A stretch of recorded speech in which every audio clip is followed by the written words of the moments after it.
Olá, meus amigos, sejam todos muito bem-vindos ao canal Politizando. Eu sou o William Jacob e no dia 4 de dezembro, Thomas Trauman, que é colunista da Veja, publicou uma coluna com o seguinte título: O Acordo Bolsonaro e Lula.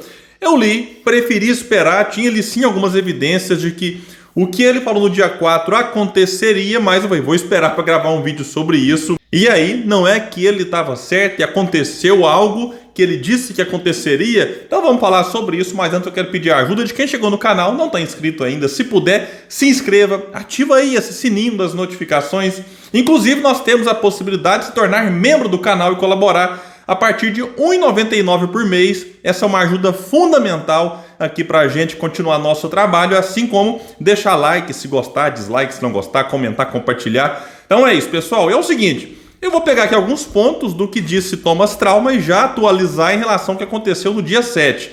Disse ele, então, no dia 4, está em curso um acordo de ministros do governo Bolsonaro com a equipe de Lula para aprovar a PEC da transição ainda antes do recesso, com uma emenda permitindo furar a lei do teto em 2022.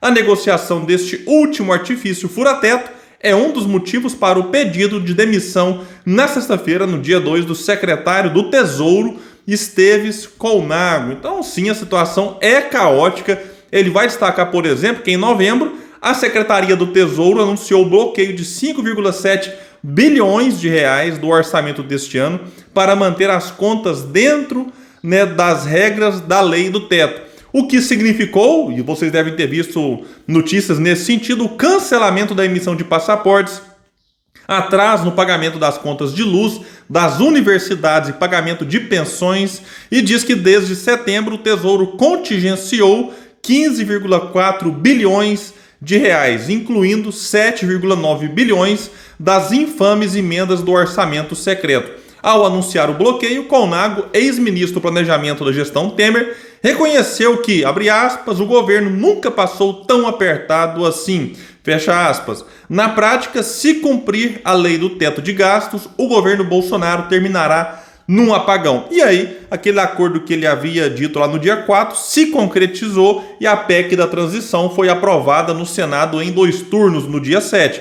No primeiro turno, 64-16, Rodrigo Pacheco não votou, como presidente da casa, tem essa possibilidade, e depois ali no segundo turno 64-13, 3 senadores que votaram contra a PEC não votaram no segundo turno. A PEC foi aprovada não como a equipe de transição gostaria lá no começo, porque desejava-se um espaço fiscal em torno de 200 bilhões e por 4 anos. Mas ela foi aprovada em 145 bi com validade de 2 anos. Teve uma negociação que foi uma vitória, sim, de Lula nesse momento, não é porque caiu o valor e o prazo que dá para chamar foi uma derrota, não. O Lula saiu vitorioso desse episódio, até porque é comum, você quando quer algo lá no Congresso, você coloca mais para depois você chegar num acordo da negociação que, por exemplo, aconteceu lá no Congresso. Desses 145 bilhões, 70, vai destacar aqui, eu vou deixar um link para vocês, é para inteirar a mensalidade do Bolsa Família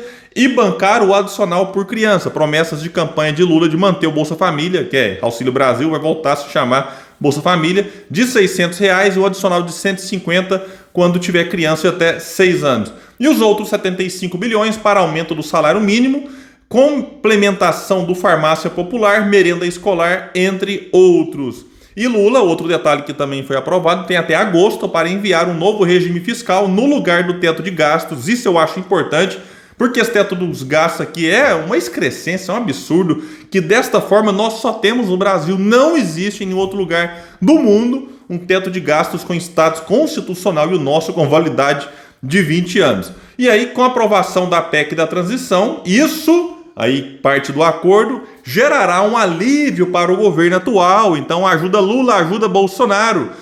A ajuda para Bolsonaro é na casa de 23 bilhões e dará para honrar, então, 7,7 bi do orçamento secreto. E desta forma, deputados e senadores conseguirão cumprir promessas de campanha, destravando obras, por exemplo, em seus redutos eleitorais. Eles vão, vai destacar aqui, poder empenhar, ou seja, reservar os valores agora para que sejam efetivamente pagos no ano que vem. Então, coisa curiosa, a gente observa o seguinte: Os senadores que já eram favoráveis à PEC, ok, né, votaram a favor dela, mas a gente observa a mudança de muitos que se diziam contra, não sei o que e tal. Aí de repente, opa, e se incluir isso aqui, a posição contra vai até aquilo ali poder lhe trazer algum benefício. Aqui eu não falo nada envolvendo corrupção que pode acontecer, né, depois dela ser repassada e tal, mas aqui quando eu falo interesse opa, pegar essa emenda, mandar para o seu reduto. E aí muitos deputados, senadores, né, eles não estão lá preocupados em defender o povo muitas vezes. Não me refiro nem a isso aqui, a essa PEC. Estou fazendo uma reflexão agora sobre emenda. Porque muitos estão em Brasília atuando praticamente como se fossem assim, somente olhando para o seu reduto. Se eles vão conseguir uma emenda e ajudar ali a sua base eleitoral, pensando na próxima eleição, pouco importa o voto. Se o voto vai ferrar o Brasil inteiro, se é um voto que vai prejudicar gente de outros estados, se tiver uma emendinha que vai ajudá-lo junto à sua base, meu amigo, tem muita gente lá que não está nem aí com princípio, com ideologia, enfim, isso aqui infelizmente é um problemaço e a gente tem que ver como é que fica essa questão das emendas para o futuro. A de relator, de novo aqui, chamado emenda de relator agora, mas orçamento secreto, é um absurdo que eu espero que acabe o quanto antes. O STF, agora, depois de tanto tempo, pode ser que coloque um fim nisso aí. Aí a gente pode ouvir alguém falando assim nas redes sociais: William, mas como é que você fala que é um acordo Lula e Bolsonaro, os ministros de Bolsonaro, né, fazendo o acordo com representantes ali da equipe de transição? Se bolsonaristas, como Flávio Bolsonaro aqui, né, votaram contra a PEC lá no Senado. Muita fachada, muito teatro, né, porque na verdade sabiam que ela seria aprovada, né, ali na Câmara. Mesmo na Câmara dos Deputados, com 503 deputados, quem está ali no dia a dia, o Arthur Lira, por exemplo, já sabe praticamente, né, quanto que vai ter em cada votação. Uma margem de erro muito pequena, porque os acordos são feitos antes com os líderes das bancadas e tudo mais. Então tem esse cálculo lá. No Senado nem se fala, então eles já sabiam que seria aprovado. É do interesse do governo a aprovação para liberar esses 23 bilhões. Aí muitos votam contra, mais para manter uma postura junto à militância, e depois na frente, se o negócio der errado, fala: mas eu votei contra na ocasião, não tenho culpa nisso aí. E assim, então a PEC está salvando Lula, sim. Na verdade, assim, tem que ser bastante correto aqui. Essa PEC ela tinha que ser aprovada. Não exime a necessidade de você fazer as transformações, daqui a pouco eu falo disso, mas de fato tem muita gente precisando.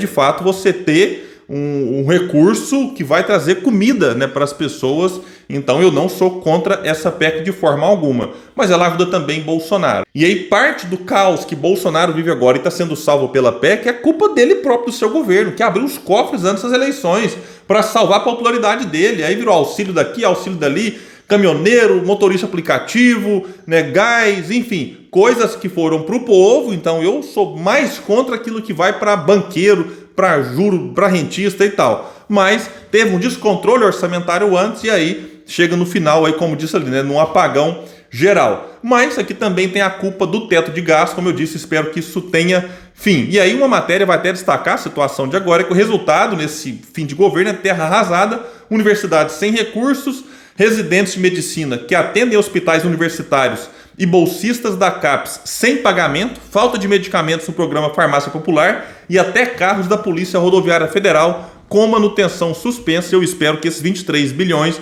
né, que vai ajudar Bolsonaro, também ajude a colocar esse serviço aqui que o povo precisa em dia e em condições. E aí a gente observa agora o seguinte: falta a PEC passar na Câmara. Arthur Lira garante que a proposta será aprovada lá como vier, como chegar do Senado, o que evita que ela volte para o Senado. Porque se a Câmara dos Deputados modificar alguma coisa, aí ela tem que voltar para o Senado e corre o risco dela não ser aprovada agora, e aí geraria um problemaço, né, para o Lula. Por que o Lira garante? Porque ele tem um centrão na mão, onde já vai ter os votos da chamada esquerda, né, favorável a isso. Tem também setores do centro-direita que já votariam a favor, mas os votos garantidos do Lira. Então acredito sim que ela pode passar na Câmara sem modificações. E vale lembrar que os deputados federais também têm interesse nesses bilhões do orçamento secreto, né, que serão liberados. E aí, se Lira conseguir aquilo que ele está prometendo, que é de fato aprovar sem modificação, será uma vitória também de Arthur Lira, que sairá mais fortalecido dessa história, e aí o PT meio que ficará devendo a ele a aprovação. E no fim a gente comemora, ok, né, a aprovação dessa PEC, como eu disse antes, mas a pergunta é: precisava de mais esse puxadinho que ajuda sim o povo no curto prazo, mas que não muda a estrutura perversa que a médio e longo prazo punem, né, o povo que agora vai ser beneficiado? Será que não era hora de intensificar a discussão, e eu espero que isso seja feito em breve, embora não tenha tanta expectativa, de encarar algumas questões como cortar renúncias fiscais desnecessárias, taxar grandes fortunas, cobrar imposto sobre lucros e dividendos, mexer na tributação de heranças e doações? Nada. Ai, agora aqui vai virar um país comunista. Não é só olhar as melhores práticas internacionais, inclusive reduzir o imposto sobre o consumo, que no Brasil é realmente muito alto, e pune mais uma vez esse povo que vai ser beneficiado agora com R$600. Então vamos ver como é que vai ficar daqui para frente. O fato é que, sendo aprovada na Câmara, Lula terá um alívio aí pelos próximos 2 anos. Vamos ver se nesse período vão aproveitar para fazer essas mudanças tão necessárias que eu vivo cobrando aqui no canal. Pessoal, então é isso. Quem puder, bora compartilhar o vídeo para trazer mais pessoas para o canal Politizando, o espaço que luta por um Brasil melhor.